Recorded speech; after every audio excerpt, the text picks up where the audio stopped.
miaka imeenda, watu wamepiga mahesabu ya kwenda robo mpaka wamezeeka, lakini bado ngoma ngumu. Imagine, toka ujana hadi uzee yamebakia masaa machache tu, kalkuleta inaisha, inanunuliwa nyingine inaisha, lakini no way, ngoma inagoma.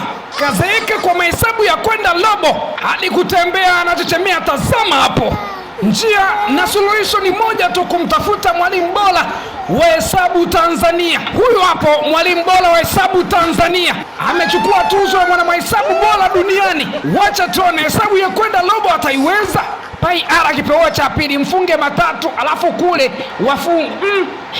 Hili swali umelitoa wapi? Kwa sababu mimi ndo ninayetunga maswali duniani. Hili halisoveki mzee, majibu hakuna. Hizi mbona kama ni dalili za Baba Jeni? Bye bye.